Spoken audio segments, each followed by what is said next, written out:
नमस्कार दोस्तों, स्वागत है आपका की क्लासेस में 70वीं बीपीएससी के लिए। आज का जो अपना टॉपिक होने वाला है, भारतीय संविधान में सामाजिक न्याय को बढ़ावा देने के क्रम में राज्य के नीति निर्देशक तत्वों के महत्व पर हम लोग चर्चा करेंगे कि राज्य के नीति निर्देशक तत्व में ऐसे कौन से प्रावधान हैं जो सामाजिक न्याय को बढ़ावा देते हैं। विस्तार से जानेंगे इसके बारे में, लेकिन शुरू करने से पहले चैनल पर नए हैं तो जरूर सब्सक्राइब करें, पास वाले बेल आइकन को जरूर दबाएं। बाकी सभी का पीडीएफ आपको टेलीग्राम चैनल पर मिल जाएगा, जिसका लिंक डिस्क्रिप्शन में दिया हुआ है। वीडियो अगर आप देखते हैं तो उसको पूरा देखने का कोशिश करें। तो चलिए शुरू करते हैं, क्या कहता है ये देखते हैं। राज्य के नीति निर्देशक तत्व का उल्लेख संविधान के भाग 4 के अनुच्छेद 36 से 51 तक में किया गया है। भाग 4 अनुच्छेद 36 से 51 नीति निर्देशक तत्व। इसकी प्रकृति गैर न्यायोचित है, अर्थात इसे न्यायालय के द्वारा लागू नहीं करवाया सकता, लेकिन फिर भी कानून की संवैधानिक मान्यता के विवरण में न्यायालय के द्वारा इसे ध्यान में रखा जाता है। हालांकि यह खुद गैर न्यायोचित है, लेकिन न्यायालय जो है कभी जब ऐसी स्थिति बनती है तो संवैधानिक मान्यता के विवरण में नीति निर्देशक तत्व को जरूर से ध्यान में रख करके निर्णय का संपादन करता है, जिस कारण डीपीएसपी भारतीय सामाजिक न्याय को बढ़ावा देने के लिए एक महत्वपूर्ण साधन के रूप में कार्य करता है। सामाजिक कल्याण नीति की बात करें तो देखिए क्या कहता है कि डीपीएसपी सामाजिक न्याय को बढ़ावा देने के उद्देश्य से कानून और नीतियां तैयार करने के लिए रूपरेखा प्रदान करता है। डीपीएसपी जो कल्याणकारी राज्य की स्थापना हेतु आवश्यक है। डीपीएसपी कल्याणकारी राज्य की स्थापना के लिए सामाजिक न्याय को बढ़ावा देने हेतु कई सारे कानून और नीतियां जो है इस पर आधारित है, ताकि समाज में जो है समानता और सामाजिक न्याय को बढ़ावा मिले। जैसे कि बात करें अनुच्छेद 39 राज्य को समान कार्य हेतु समान वेतन सुनिश्चित करने का निर्देश देता है। आर्टिकल 39 समान कार्य के लिए समान वेतन, जिस कारण न्यूनतम कानून और श्रम कल्याण योजना लागू की गई, जिस कारण जो है आर्थिक असमानता में कमी आई है। चूँकि डीपीएसपी में ऐसे कई सारे प्रावधान हैं जो कि सामाजिक न्याय को बढ़ावा देते हैं, और इन्हीं प्रावधानों के ऊपर जो है कानून और नीतियां जो है तैयार किए जाते हैं, ताकि एक कल्याणकारी राज्य की स्थापना हो सके, जिसका उदाहरण है अनुच्छेद 39। इसमें क्या कहा गया है कि समान कार्य के लिए समान वेतन, और इसी आधार पर जो है न्यूनतम वेतन कानून, श्रम कल्याण योजना, ये सभी को लाया गया है, और इन योजनाओं के माध्यम से आर्थिक असमानता जो थी उसमें कमी आई है।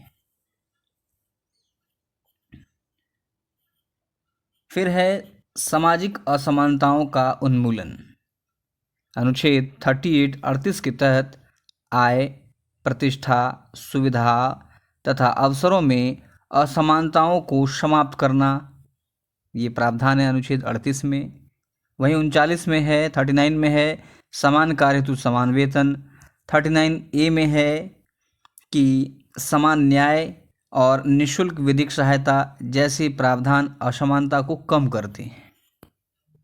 समान कार्य हेतु समान वेतन अर्थात कोई इसमें लिंग का कोई भेदभाव नहीं है, किसी भी प्रकार का लिंग, जाति, धर्म कोई भेदभाव नहीं। अगर आप समान कार्य कर रहे हैं तो समान वेतन आपको प्राप्त होगा। ये क्या है, तो ये सामाजिक असमानता को कम करता है। समान न्याय, सभी के लिए समान न्याय की प्रक्रिया है। निःशुल्क विधिक सहायता सभी को प्राप्त होती है।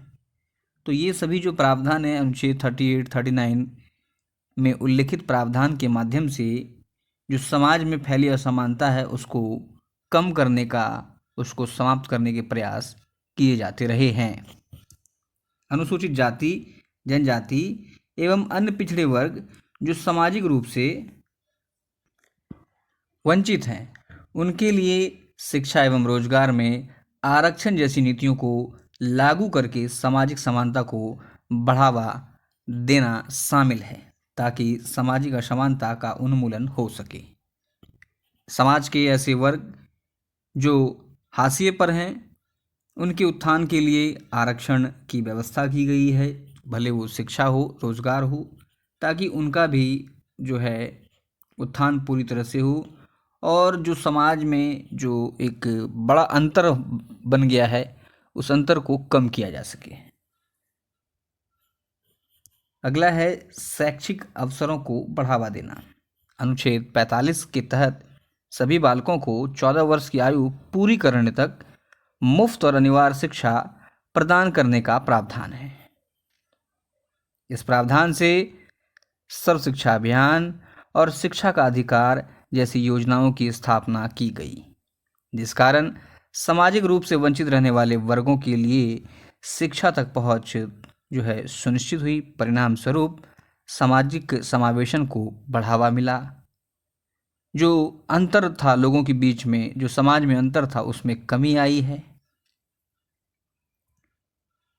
आगे देखेंगे कमजोर वर्गों का सशक्तिकरण। कहता है डीपीएसपी समाज के कमजोर वर्गों की सुरक्षा और सशक्तिकरण पर भी बल देता है। जैसे बात करें अनुच्छेद 46, अनुच्छेद 46 क्या कहता है? इसके तहत अनुसूचित जाति एवं जनजाति और समाज के कमजोर वर्गों को शैक्षणिक और आर्थिक हितों को प्रोत्साहन देना आवश्यक है तथा सामाजिक अन्याय एवं शोषण से सुरक्षा का भी प्रावधान है। ये मुख्यतः कमजोर वर्गों के सशक्तिकरण की ओर इशारा करती है। आगे कहता है कि सकारात्मक नीतियों और गरीबी उन्मूलन जैसे कार्यक्रमों का उद्देश्य जो था ये कमजोर वर्गों का उत्थान करके सामाजिक अंतर को कम करना था। डीपीएसपी में दिए गए प्रावधानों के तहत ही जो है कानून सरकार नीतियां बनाती है ताकि कल्याणकारी राज्य का निर्माण हो सके और लोगों के बीच जो है समानता को बढ़ावा मिले। इसी क्रम में सरकार द्वारा चलाई गई विभिन्न नीतियां गरीबी उन्मूलन जैसे कार्यक्रम के माध्यम से कमजोर वर्गों का उत्थान करना इसका प्रमुख लक्ष्य है। पर्यावरण स्थिरता और सामाजिक न्याय। सतत विकास को बढ़ावा देने वाली नीतियां जो कि सरकार के द्वारा बनाई गई है लक्ष्य की प्राप्ति हेतु न केवल पर्यावरणीय न्याय को सुनिश्चित करता है बल्कि अपने आजीविका के लिए प्राकृतिक संसाधनों पर निर्भर रहने वाले वर्गों के हितों की भी संरक्षित करके पर्यावरण स्थिरता और सामाजिक न्याय को बढ़ावा देता है। सतत विकास के लिए जो हमारे लक्ष्य निर्धारित किए गए हैं उन लक्ष्यों से जो मौजूदा संसाधन है उसका इस प्रकार से प्रयोग करना है ताकि आने वाली जो भावी पीढ़ी है उसके लिए भी कुछ हम लोग छोड़कर जाएं। अब इससे क्या है हमारी पर्यावरण की सुरक्षा तो हो ही रही है, इसके साथ ही कुछ ऐसे भी लोग हैं, ऐसे भी समुदाय हैं जो आजीविका हेतु प्राकृतिक संसाधनों पर ही निर्भर रहते हैं। अब ऐसे में उनके हितों के बारे में भी सोचना आवश्यक था, वरना तो उनके लिए एक समस्या उत्पन्न हो सकती थी। इसलिए कहता है कि यह जो है प्रावधान इससे न केवल पर्यावरण सुरक्षा होगी बल्कि प्राकृतिक संसाधनों पर निर्भर रहने वाले लोगों के हितों का भी संरक्षण होगा। इसके लिए डीपीएसपी में कई प्रावधान किए गए जैसे दुधारू पशुओं की बलि पर रोक एवं उनके नस्लों में सुधार करना, पर्यावरण का संरक्षण तथा संवर्धन, वन्य तथा वन्यजीवों की सुरक्षा करना अनुच्छेद 48A में है ये प्रावधान। अनुच्छेद 48A पर्यावरण संरक्षण और सतत विकास के महत्व पर प्रकाश डालता है क्योंकि पर्यावरणीय क्षरण असुरक्षित समुदायों को प्रभावित करता है और हमारे जो सतत विकास हेतु लक्ष्य हैं उस तक की प्राप्ति में सबसे बड़ा बाधक बन सकता है अगर पर्यावरण की सुरक्षा ना की जाए। तो बात करेंगे श्रमिकों के लिए कल्याणकारी उपायों की, तो कहता है अनुच्छेद 42 के तहत काम की उचित और मानवीय परिस्थितियों कार्य करने की जो परिस्थिति हो वो मानवीय हो तथा प्रसूति सहायता। वहीं अनुच्छेद 43 के तहत निर्वाह योग्य मजदूरी तथा उद्योगों के प्रबंधन में कर्मकारों की भूमिका जैसे प्रावधान श्रमिक कल्याण से संबंधित हैं। आप काम कर रहे हैं तो काम करने की जो दशा है वो उचित होनी चाहिए, प्रसूति सहायता उपलब्ध हो, निर्वाह योग्य मजदूरी मिले, उद्योग के प्रबंधन में कामगारों की भूमिका हो। तो ये सब जो प्रावधान जो हैं ये श्रमिकों से संबंधित हैं और इन्हीं प्रावधानों के कारण श्रम कानूनों का कार्यान्वयन किया गया, न्यूनतम वेतन मानकों की स्थापना की गई, महात्मा गांधी राष्ट्रीय ग्रामीण रोजगार गारंटी अधिनियम जैसी योजनाओं को लागू किया गया, जिसका उद्देश्य मजदूरों की सामाजिक आर्थिक स्थितियों में सुधार करके सामाजिक न्याय को बढ़ावा देना है। अगला है सामाजिक एकता को मजबूत करना। अनुच्छेद 44 के तहत धर्म, लिंग, जाति के आधार पर भेदभाव को समाप्त करना तथा एक समान सिविल संहिता लागू करने का प्रावधान है, जो कि एक बहुलवादी समाज के विचार को बढ़ावा देता है। सभी के लिए समान सिविल संहिता समानता का सबसे बड़ा घोतक है, जहां प्रत्येक व्यक्ति को उसकी पृष्ठभूमि की परवाह किए बिना समान अधिकार और अवसर को सुनिश्चित करता है।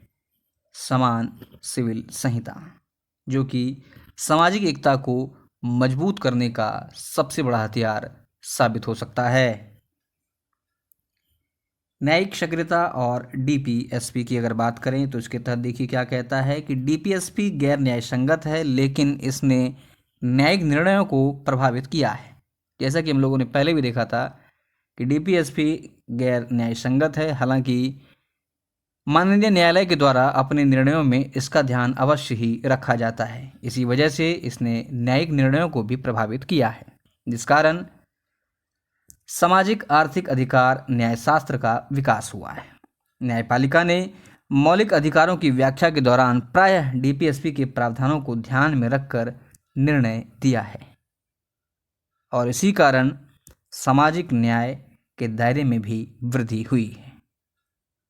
अगर आप देखें केशवानंद भारती बनाम केरल राज्य तथा मिनर्वा मिल्स बनाम भारत संघ, इन को अगर आप देखेंगे तो इन फैसलों से डीपीएसपी तथा मौलिक अधिकारों के बीच सहजीवी संबंध देखने के लिए आपको मिल सकता है। बात करें निष्कर्ष की तो देखिए कहता है कि डीपीएसपी संविधान में सामाजिक न्याय को बढ़ावा देने के लिए आधार के रूप में कार्यरत है।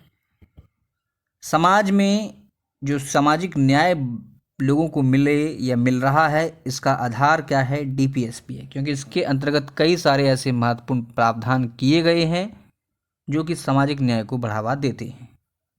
आर्थिक, सामाजिक, पर्यावरणीय एवं राजनीतिक आयामों को शामिल करते हुए अपने बहुआयामी दृष्टिकोण के माध्यम से डीपीएसपी ने एक से अधिक न्यायसंगत और समावेशी समाज के लिए आधार तैयार किया है। तो ये था आज का अपना प्रश्न। उम्मीद है वीडियो आपको अच्छा लगा होगा। मिलते हैं अगले लेक्चर में, तब तक के लिए जय हिंद।